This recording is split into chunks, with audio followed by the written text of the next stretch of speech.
office of the sheriff began through the reign of Alfred the Great in the mid-800s.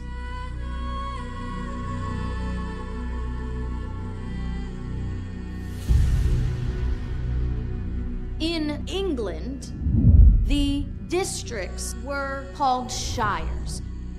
The king's representative in that shire was called a reeve. And that's how we get the name sheriff. It's a blending of the terms shire reeve.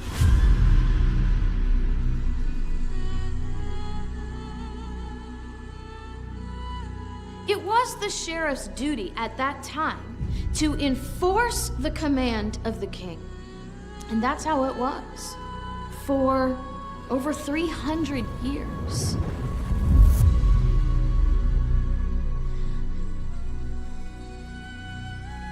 And then we fast forward to the reign of King John.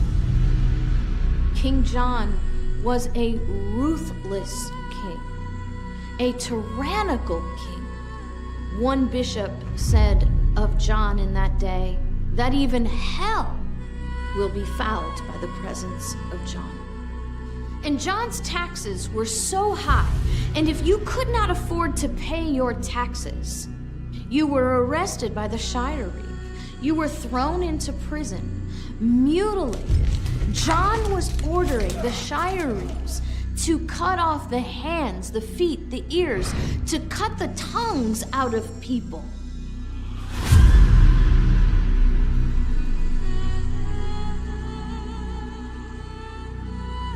John is the king in the Robin Hood stories, but the shire reeve, the sheriff of Nottingham, is always the one doing the bidding of the king, going around and collecting the taxes. Most people in America will tell you that Robin Hood robbed from the rich to give to the poor. That's not true.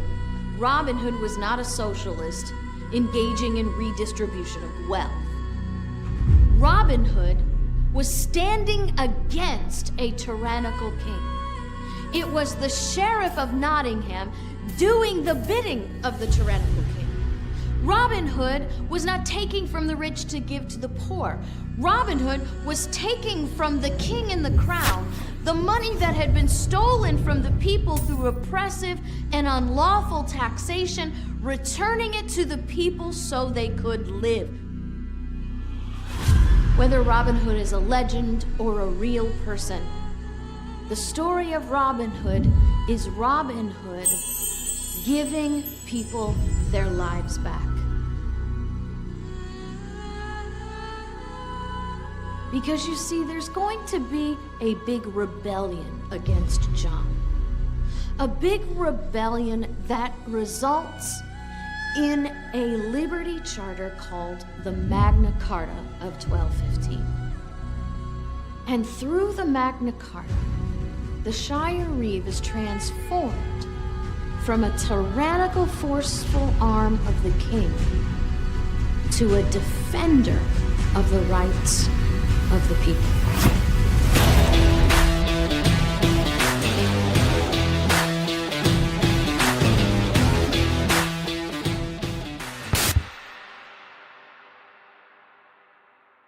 Heavenly Father, I thank you for the gift of another day and the opportunity you've given me to be a difference in somebody's life today. I pray that you give me strength and courage as I face the evils that are here on earth. I pray that you give me wisdom to make the right decisions.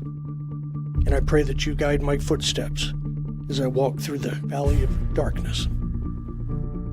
In your precious Son, Jesus Christ's name, amen.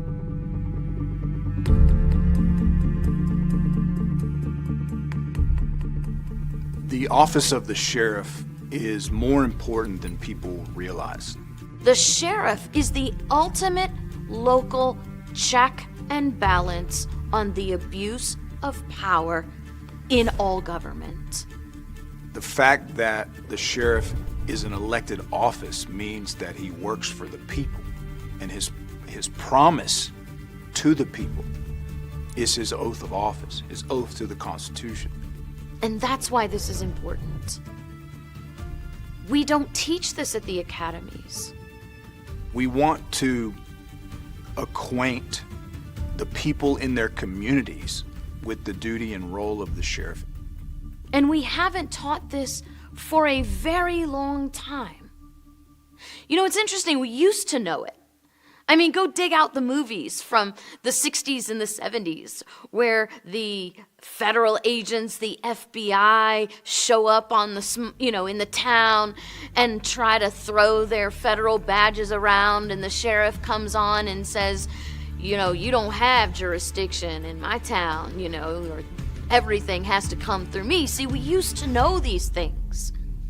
But a failure to educate combined with an agenda to revise the role of the sheriff, almost quite ironically back to the role that we came from, is why our sheriffs today don't understand just how important they are, just how vital they are to the defense of our rights, our life, our liberty, our property, and why the American people don't know this standard of the sheriff. Why is it that the police academies all across this country never address the oath of office? Yet every single cop has to swear an oath of allegiance to the Constitution. Why don't we examine what the role of law enforcement, of sheriffs, of chiefs of police, what is our role in the protection of the American Republic, of our constitutional republic? The ultimate goal of all three branches of government, and we're the executive branch, we're the executors of the law, is to protect liberty. And if we have to do that against the FBI or the IRS or the EPA or the CDC or the USDA, then that's our job. Sheriffs, let's do our duty and protect the people from all enemies, both foreign and domestic, as we've promised to do, and save our country. We have the power. If the sheriffs of this country will just unite and be unified in keeping their oath of office and defending the American people against oppression and abuse of government, we could take back our country tomorrow. The office of the sheriff is so the individual never has to stand alone in defense of their liberty. If the duty and the purpose of the sheriff today was just to blindly enforce the law, Almost like a henchman of the king, then what was the purpose of the 180 transformation in 1215? all history is a development, is a progression of people learning lessons from circumstances. It's that whole transformation that occurs in 1215, Clause 61 of the Magna Carta, that gives us the strongest evidence, the strongest foundation for understanding that the sheriff is our defender. Answerable directly to the people. That's a critical development. And so what you have is the people standing up as a whole in defense of their rights, a rebellion against the king. And as a product of that rebellion, their victory over a tyrant who was using the violence, the force. This is the beautiful part. A tyrant of tyrants' ages using the force of a sheriff to be his arm of oppression, mutilation, and murder. And the people say, no more tyrants. And to prove that point, we are taking this sheriff away from you as a weapon for you and turning him into a shield against you for us.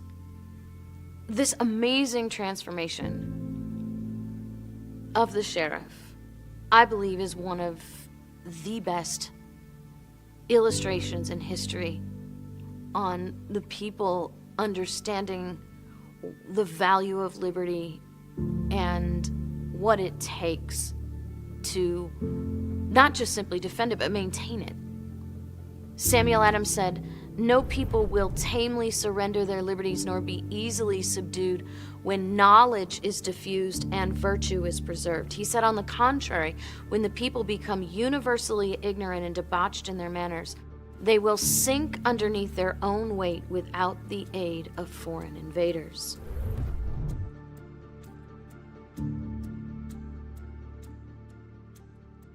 In 1776, our founders did some really great things. And a lot of times we think that that great thing, the one thing they did for us was declare independence from Great Britain. Well, in reality, even more magnificent than that was their step forward to not just simply declare independence from Great Britain, but to declare independence from kings forever. That's what makes the foundation of our nation so strong, is the framework of our republic came through us from over 800 years, almost 1,000 years of history and lessons learned. And the office of the sheriff was part of that, a cornerstone piece in ensuring that we'd have no more kings. An immediate check and balance in your neighborhood with someone you know. I think the critical importance of that people-sheriff connection, of the sheriff being chosen by the people, the sheriff working directly for the people. The sheriff is one of us.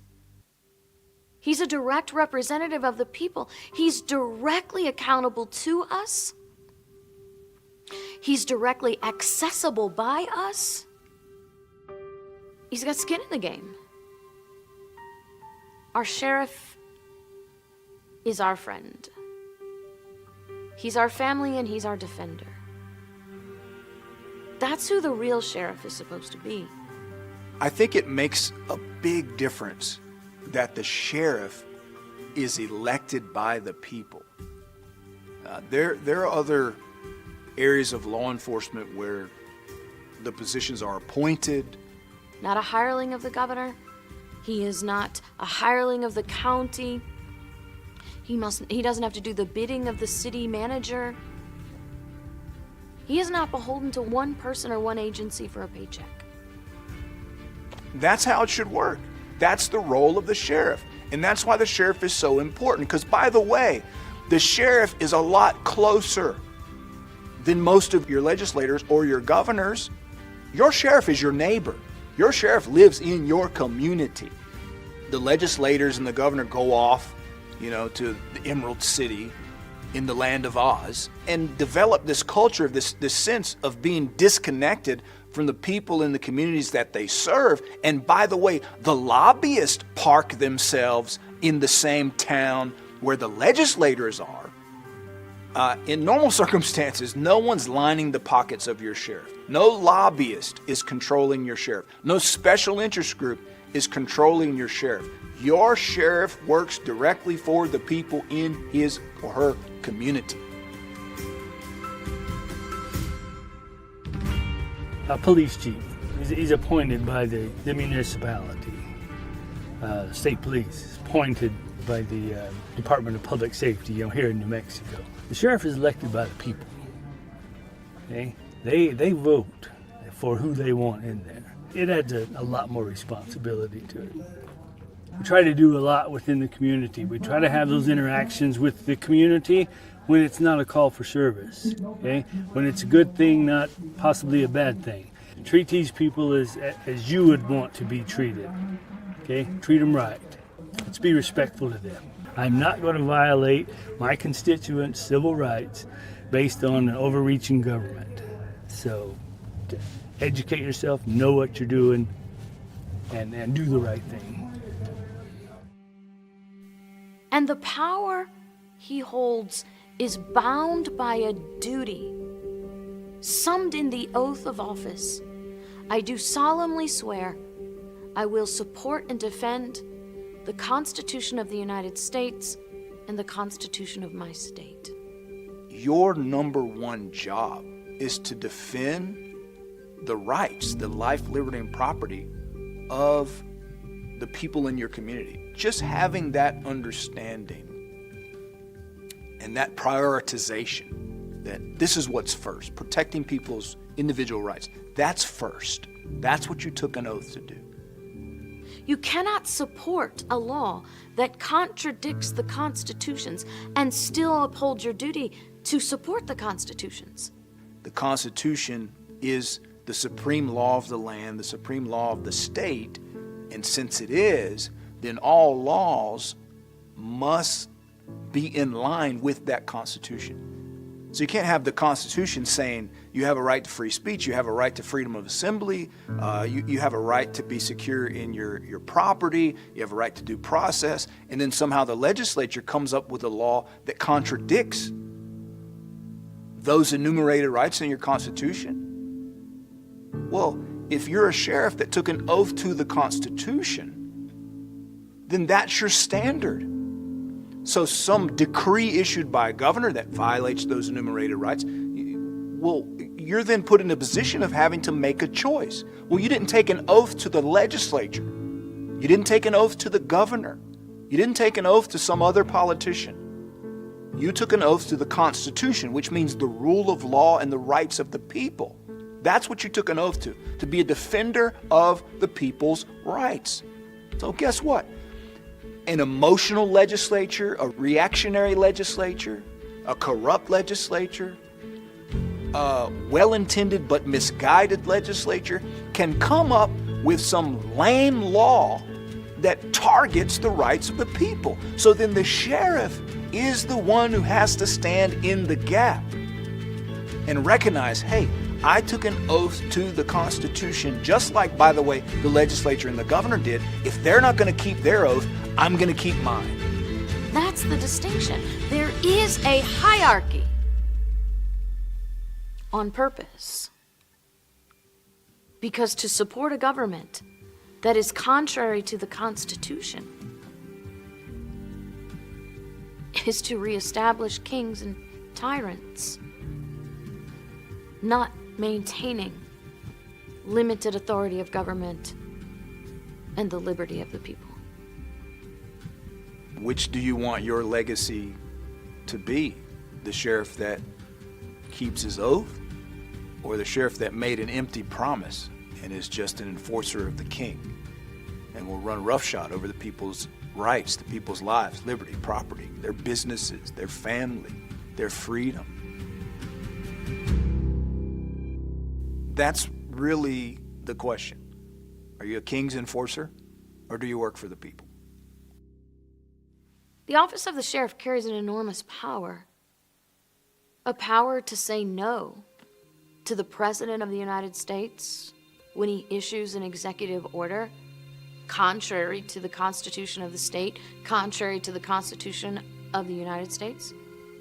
The sheriff has the authority to say no to Congress and the Supreme Court when their laws and their opinions contradict the constitutions. The sheriff has an authority and a duty to say no to the governor, to the state attorney general, to the state legislators, to the county commission, to the city council, to everyone at state and local level when their orders, their edicts, their laws, their ordinances contradict.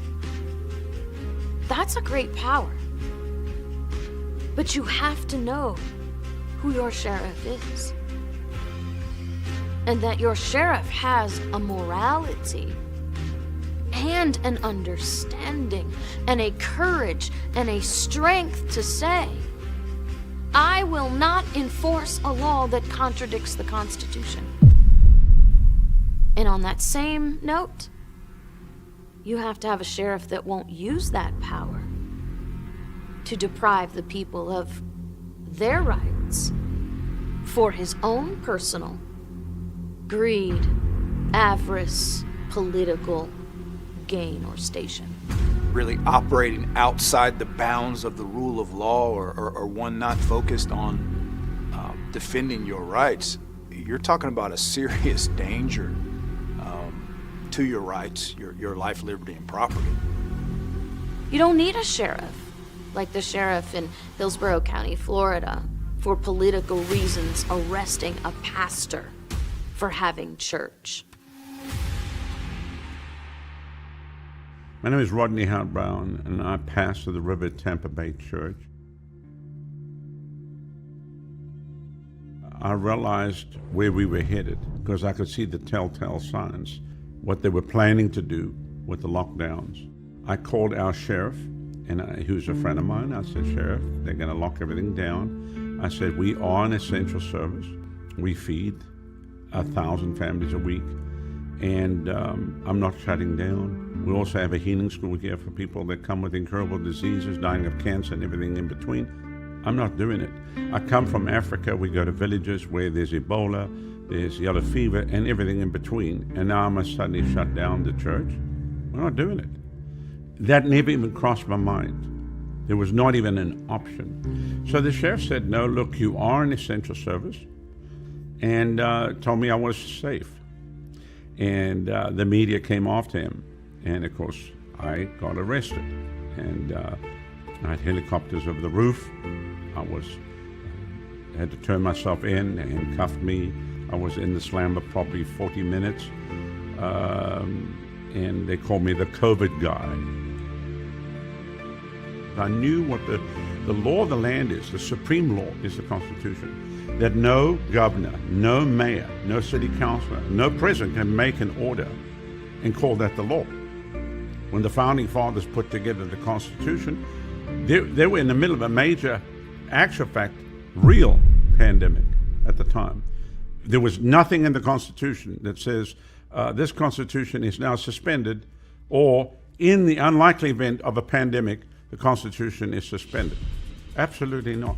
So I knew that I had the law with me. Well, the bottom line is everybody was horrified. I'm the first pastor to get arrested like in 150 years, keeping the church open with 2 bogus charges for endangering the people, which we didn't, and then breaking the law. We never broke any law, and we never endangered anybody. We have 4,200 members on our books. We've never lost one member, not one member. We just purpose in our heart. We're not shutting down, and we'll never shut down. And we're standing against everything that the WHO says not to do. Can't meet, can't clap, can't sing, can't hug, can't have communion, can't baptize in water, can't dedicate babies, can't have you. Excuse me. I'm not bowing to you. I already know what my authority is, and I will never bow. Period. It's not even negotiable. The Lord has been very gracious and kind to us and helped us, and everything here at the ministry, because we would not bow, has literally exploded, and it's given people a sense of, if they can stand, if Pastor Ronnie can get arrested, I can stand too. We're not stopping. We'll never stop. We'll never comply. It'll be a cold day in hell with the devil singing Frosty the Snowman. We will never bow and we'll never comply. It's time for you to stand up and say no. And I'm probably going to irritate some people by what I say. They might not even use this clip in the movie. But it's time for some of you, put your hand in your pants and find your testicles and draw a line in the sand and say, this is not happening, not on my watch. What kind of a shepherd allows the wolf to come in and devour the sheep? Explain that to me. A shepherd is someone that protects the flock. A shepherd is one that would even take the wolf biting them to protect the flock.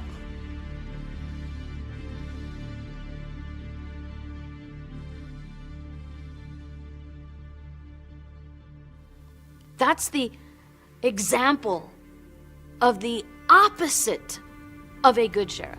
Who would have imagined that we would be here 2.5 centuries after the founding of this nation, and you have a sheriff arresting a pastor for having church? It's mind-boggling to me. It's frightening how far we have strayed from people, one, knowing what their rights are, and number 2, respecting them and expecting them to be respected and protected by those we elect to represent us. Lack of commitment to the oath of office and lack of courage. Your sheriff is your first and your last line of defense. Your sheriff makes the difference at the end of the day.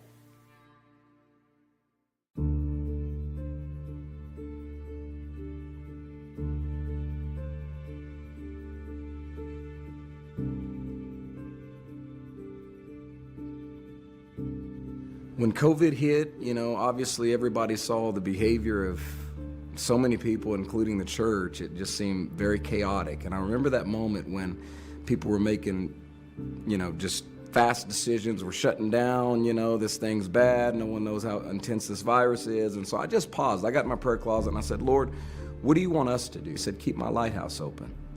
He said, this will be known as America's not just great storm, but great divide.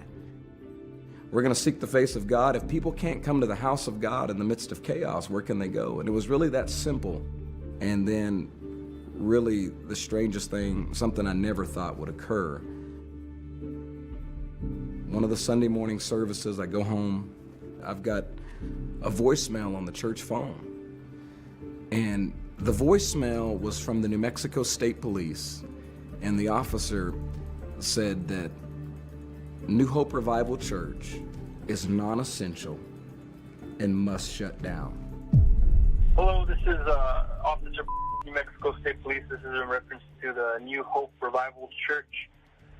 We have a couple of complaints stating that the church is still open and running during church hours.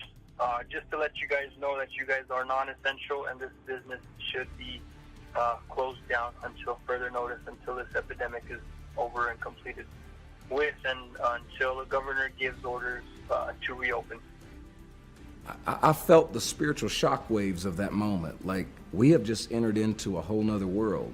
The day that the state police calls the church phone demanding we must shut down, and takes it a step further, verbalizes, you're non-essential. I listened to that voicemail, I paused for a moment and thought, okay, we're not shutting this church down. I knew I needed to connect with the sheriff. I knew he was the chief law enforcement of the region. I didn't know what this would look like, amongst the parameters of what was happening, but I knew, hang on here, I'm going to the sheriff. I was visited by one of the local pastors of the New Hope Revival Church.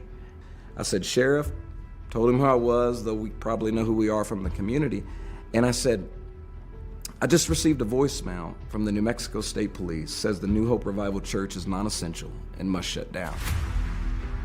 I'd never forget it, because he'd come in and he said, Sheriff, I've been watching you sheriffs, specifically you, over the past couple of years, he said, and you guys have taken really hard stances in protecting our Second Amendment rights that are under attack in Santa Fe. And I said, listen, I saw 29 sheriffs stand for gun rights.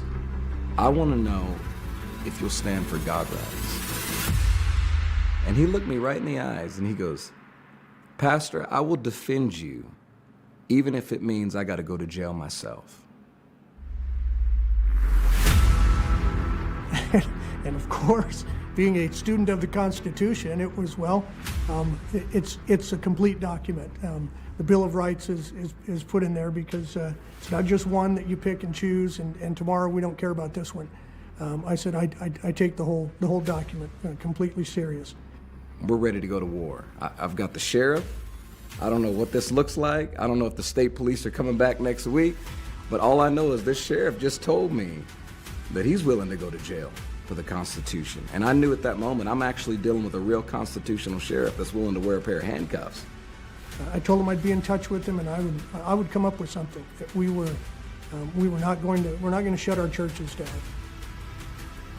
It was interesting because, he came just like he's going to work any other day, cowboy hat, gun on his side, badge, and he said, Pastor, I'd like to address the congregation. I'm going to equip you on your constitutional rights, the stance, the God-given rights that you have to freely assemble. If any tyrannical governor or government seeks to trample on your rights, you need to know that I'm going to be that barrier between the government and the rights of this church.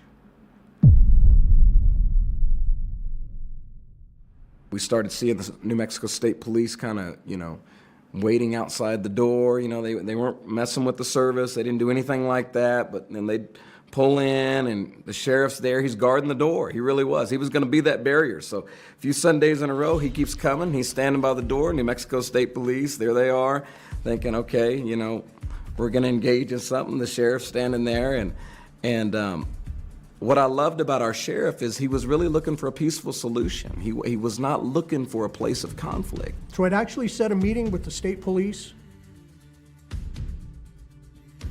and we actually had met at the New Hope Revival Church. And he called a meeting. He said, I want to have a meeting with the New Mexico State Police, myself. I believe it was the captain, or he looks at me and goes, now give us your opinion. And I said to him, I go, while y'all spend your career, I know you took an oath of office to defend the rights under the Constitution, defend my rights, but while you spend your career listening to this governor and obeying these mandates, I said the only thing worse than someone dying of COVID-19 is that they die of COVID-19 without Jesus Christ as their Lord and Savior, and they burn in hell for eternity. It allowed the pastors in the community to lay out their objections to this and lay out their case for it. Allowed the state police to lay out their case. And unfortunately, we're state police officers. It's the governor's order. We work for the governor. Our jobs are contingent and dependent upon it.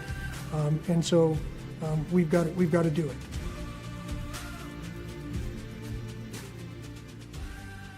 Obviously, we didn't see eye to eye. The governor had said, go shut this church down, basically, or at least serve them or cite them and let that progress into something else. And I just made it clear, I will not shut this church down. We will remain open.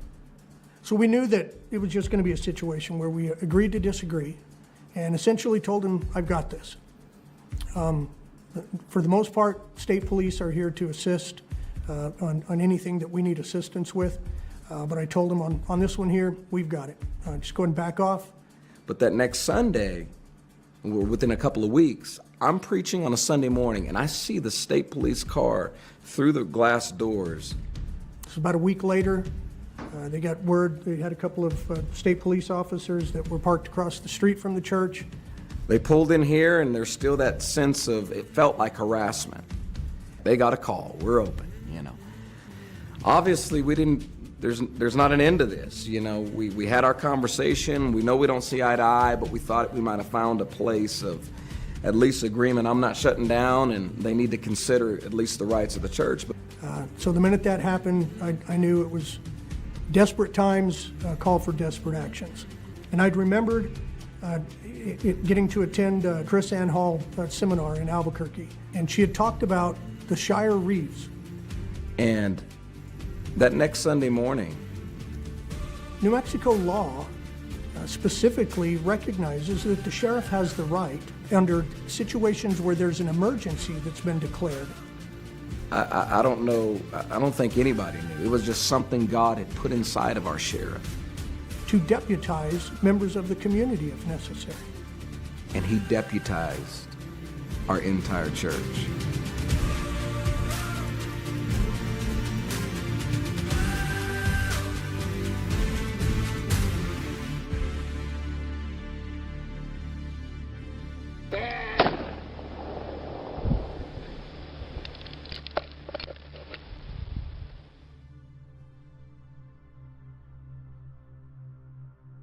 A clause in the governor's shutdown order that said law enforcement were not under the guidelines of her mass gathering order or her restrictions or limitations. It was so powerful because we stood there thinking we've got conflict with law enforcement, but yet we've got law enforcement. Every Sunday from that point forward, I would be calling a special deputy meeting at the New Hope Revival Church. And I know behind the scenes, our sheriff was so adamant and so strong in this constitutional position that it didn't matter what ramifications, it didn't matter what the media was going to say about it, it didn't matter because, we had news stations contacting us. It didn't really matter to him what type of recoil came with this. We are going to defend the constitutional rights, the God-given rights that was given to this church to freely assemble. it shook the governor. I mean, it shook her so intensely because she knew now, like, hang on here, this thing has went. Now keep in mind, we're deputized. I receive a knock at my door, at my home on Mother's Day by the New Mexico State Police. Actually showed up at the preacher's house and issued him a cease and desist order, telling him he had to shut the church down. And he goes, I got to serve you with a cease and desist order. And I said, hang on, didn't you take an oath to defend my rights? Yeah, I did, but this mandate, and they give me all this stuff. And I said, but I've been deputized by our sheriff. And he goes, really? As I told the governor in her office, that I'm going to use the provisions of the law just like she does. And if you're going to put a provision in the law that recognizes that the sheriff has the authority to deputize, especially in an emergency, members of the community, she was the one that was saying it was the emergency. And all he said that day on my doorstep is he goes, all I know is I have to serve you, Pastor, today. I have been sent here to serve you today. And we knew it was a direct, without saying it, he couldn't say it, but you could tell by the emotion and the feeling and everything and the verbiage that he used that was directly from the governor. I knew first and foremost that there's a separation of powers. The governor is not a lawmaker, she's a law signer. Even under New Mexico Constitution, it says that within 14 days of this order, she's got to convene a special session of our legislative body. She failed to do this. She violated the state's constitution there. Why am I going to go in furtherance of violating the Constitution when we have a clear distinction between what her duties and responsibilities are and what the duties and responsibilities are of our legislative body? I'm happy to say that New Hope Revival Church remained open during the entire shutdown. Not a single case of COVID came out of that church.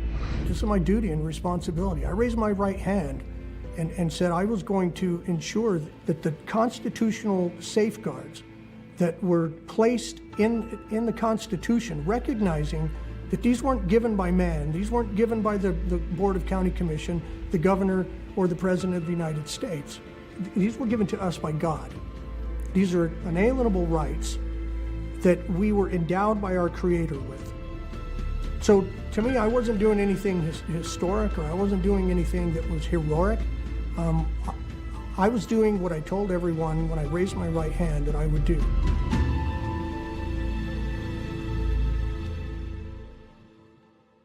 One of the greatest obstacles that we have in achieving a breakthrough in understanding regarding the sheriff is the mass media. We're going to have to get over this animosity and the demonizing of police in this country. We'll show you all of these instances of abuse of power and make the American people think that that's everybody. Confidence has been shaken between law enforcement and the community. If sheriffs and deputies knew and were devoted to the idea that my primary job is to defend the rights of the citizens, and then if the residents knew that, the residents know that, and then they know that they have sheriffs and deputies and law enforcement that are dedicated to defending their rights, then I think that would go a long way in restoring the confidence in law enforcement throughout this country. We need accountability, but we have to work together. Law enforcement and their communities have to work together.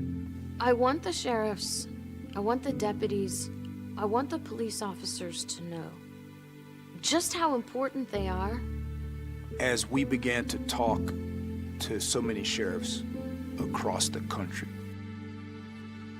I would ask them, why did you get into this line of work? I was sort of stunned at how consistent the answer was out of the mouth of nearly 100 sheriffs. The common answer was, I wanted to serve the people of my community. I just heard and felt this sense of service from the sheriffs, this sense of love of people.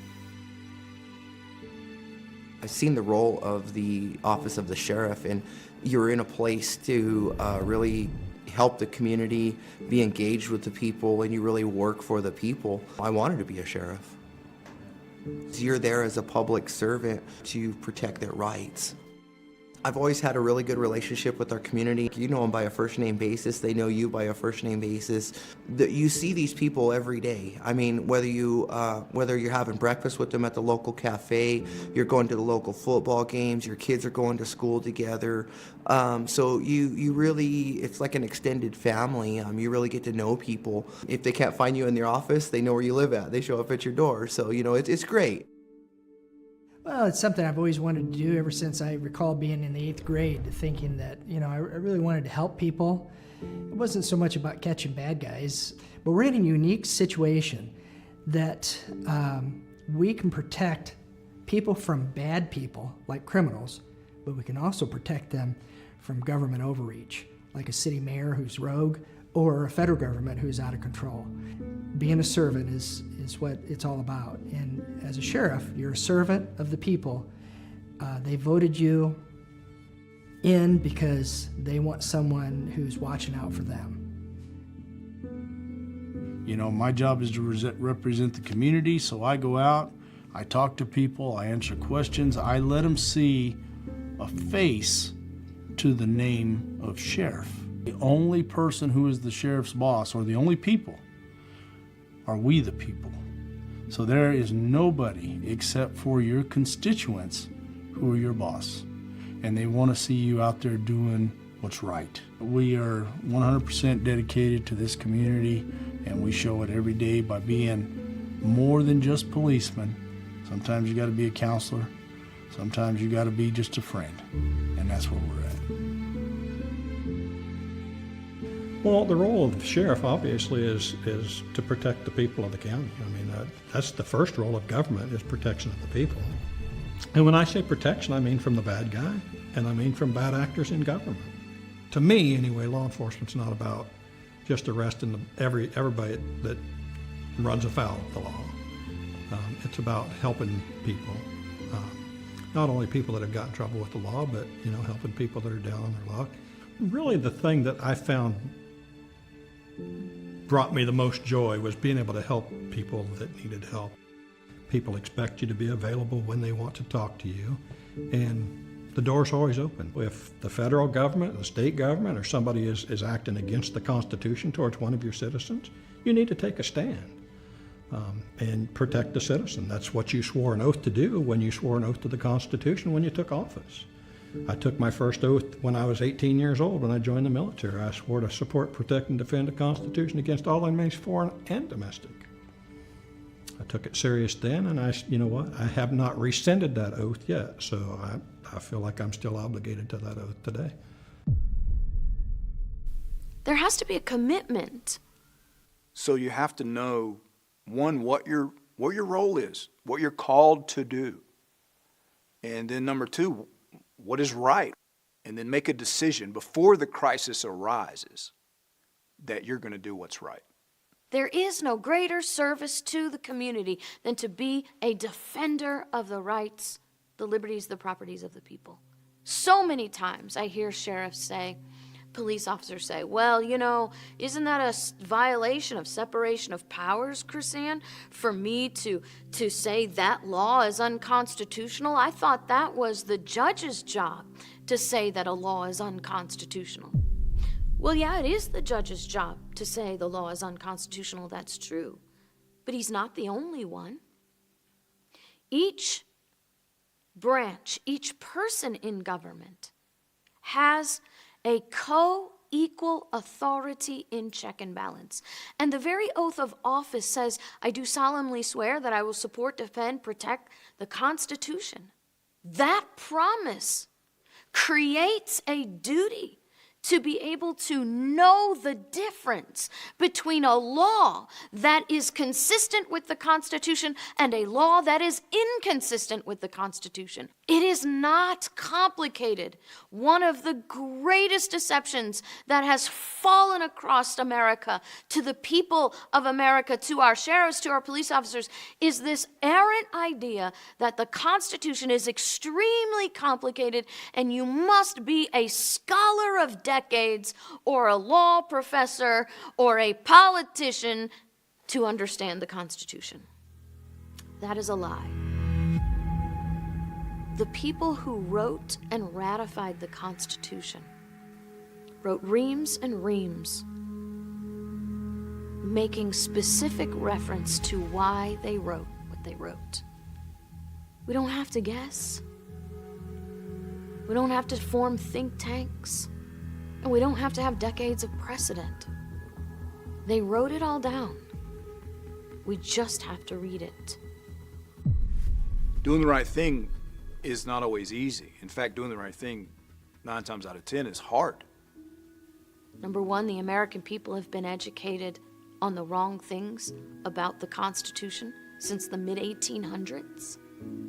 You have people addicted to the provisions, the free stuff they get from government. They're gonna push back because they don't want you to rock the boat.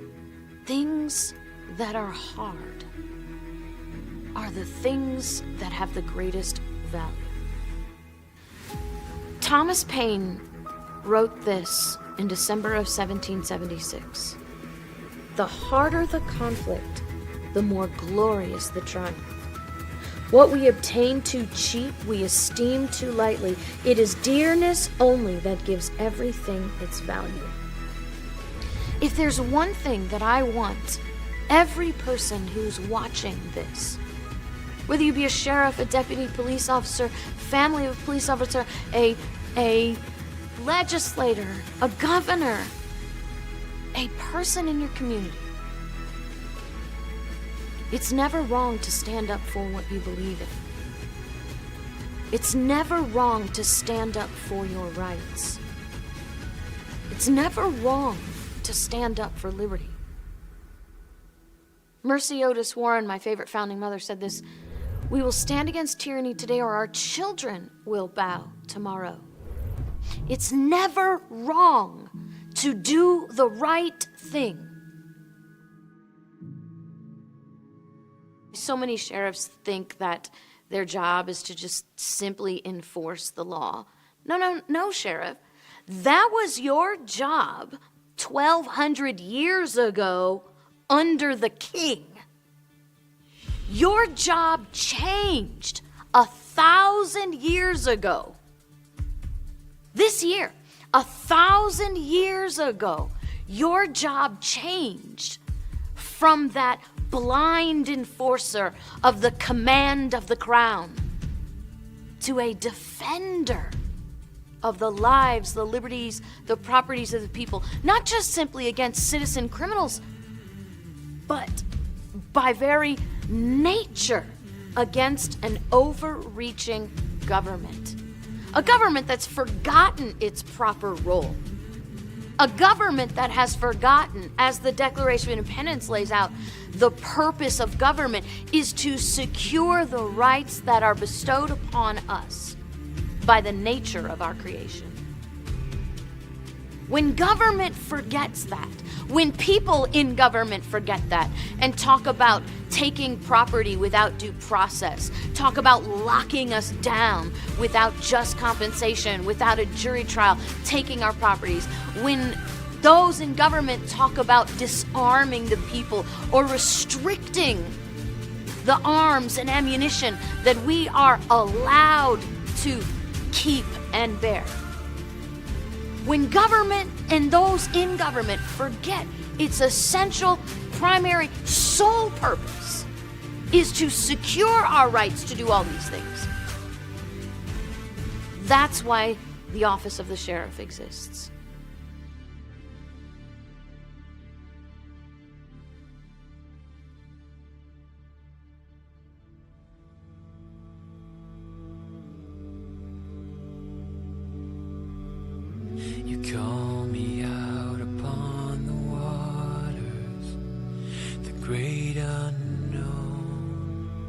where feet may fail,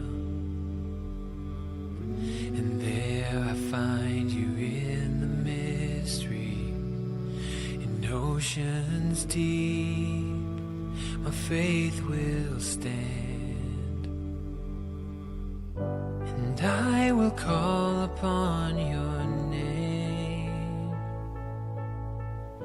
and keep my eyes above the waves. When oceans rise, my soul will rest in your embrace, for I am yours, and you are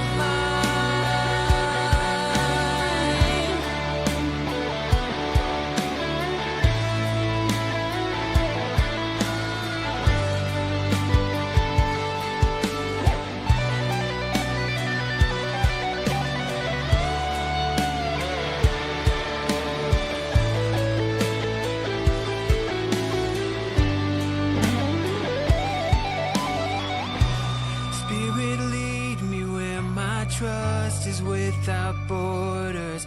Let me walk upon the waters, wherever you would call me. Take me deeper